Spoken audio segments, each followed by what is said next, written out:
Are you an international entrepreneur who's considering moving to a country like Dubai to lower your income taxes? It's a very popular move, and I'm working with clients every day who are moving from countries like Australia, from the UK, from other places in Europe because they're tired of paying very high taxes and they want to go to a place like Dubai, which has very low or no taxes if you do it right. If you are, before you open up that local UAE company, that local Dubai company, I recommend you watch this video because I'm going to share some stories and some things that I've learned from working with so many clients who've moved to Dubai, and I'm going to present some other options you may have that you should consider if you're going to move to a place to pay no taxes or pay low taxes. And we're going to go over some of the issues, some of the risks, some of the things to avoid, and some of the alternatives. You're from the UK and you want to move to Dubai because you're tired of paying 50% of your money in taxes, and you're scared of a potential future exit tax that's coming, and there's so many issues, and you're like, oh, I can move to Dubai and pay no taxes. The first thing is they do have a 9% corporate tax. There are other jurisdictions that have 0% taxes. Dubai does have a 9% corporate tax, so that's something to consider. Additionally, when you're getting paid by your clients, now you're not getting a wire to your UK bank account or to your Australian bank account. You have to get a wire to a Dubai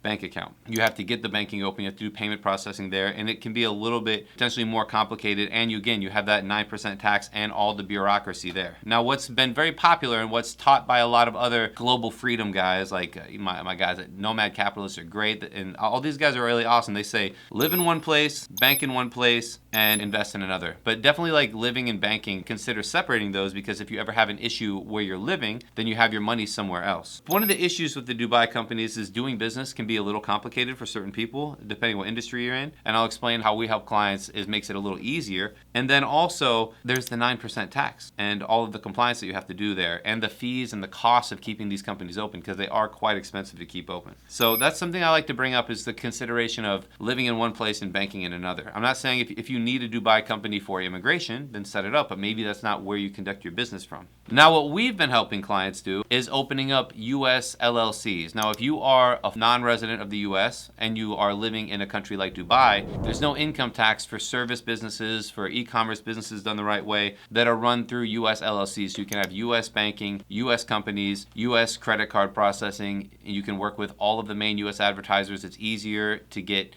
Facebook ad accounts, run YouTube ads, run all the ads and do everything, because that's all based in the US with US companies and US accounts. And then you can send the money to Dubai. Now, some of the issues that comes up with this, people always bring up, well, you have permanent establishment in Dubai because you're managing it and running it from Dubai. Now, that's one of the risks that we need to kind of discuss, consider, and to figure out how we alleviate it. And it's a risk that happens in a lot of countries that have taxes in general. If you move to a place with zero income taxes, it doesn't really matter what you're doing because there's no taxes. Like my friends in Panama, if you get residency in Panama and you live in Panama all year, if your clients are outside of Panama, you don't have to pay the tax based on how it works in Panama. In Dubai, based on the mof.gov.ae/ public finance tax and the rules about the corporate tax in Dubai, if you have a foreign company that's managed in Dubai, then you potentially are going to be subject to tax on that income. How they know about that, how they impose that, how they track that, how they do that, how they enforce it, I'm not sure. I haven't heard of anyone who has an LLC that pays tax on their results of their LLC in Dubai. And I think if you're a global person, you're coming from another country, there's a way to say that the company is managed somewhere else. So what we would usually do is find someone to be the manager of the company outside of Dubai. And most of the people that I know that live in Dubai, like residents of Dubai, don't spend all year in Dubai. You can be managing the company yourself, but only when you're not in the country, if you have any kind of dispute. That's kind of something to consider. But using an LLC is a great option because now your money is outside of Dubai. There's the 0% tax, and you have access to more of the financial tools. And how we're helping our clients set this up is that we are getting the companies, the EINs, and we have contacts at many different banks. So we have many options for banking, where traditionally, if you're using a Dubai or UAE address, it can be complicated to open some of the fintech bank accounts. And those are the only options you would have in many circumstances. So we help a lot of clients get other types of accounts open, and it works out really well for them. I'm bringing this up because I have so many clients who are coming to me who moved to Dubai, and they're like, James, I'm tired of paying the 9% tax. I'm tired of dealing with the corporate governance. I'm tired of dealing with this. Oh, help me with an LLC. And so we end up helping a lot of people with the LLCs, and I think I'm hoping to find people before they open the Dubai company and they set up everything there so they can consider other opportunities, other options. The UK LPs, Canadian LPs, they're harder to operate, but there's different types of entities that potentially pay no tax if you're not doing business in that country, and you can operate those instead. I specialize in the LLC because I'm a US tax person, a US CPA.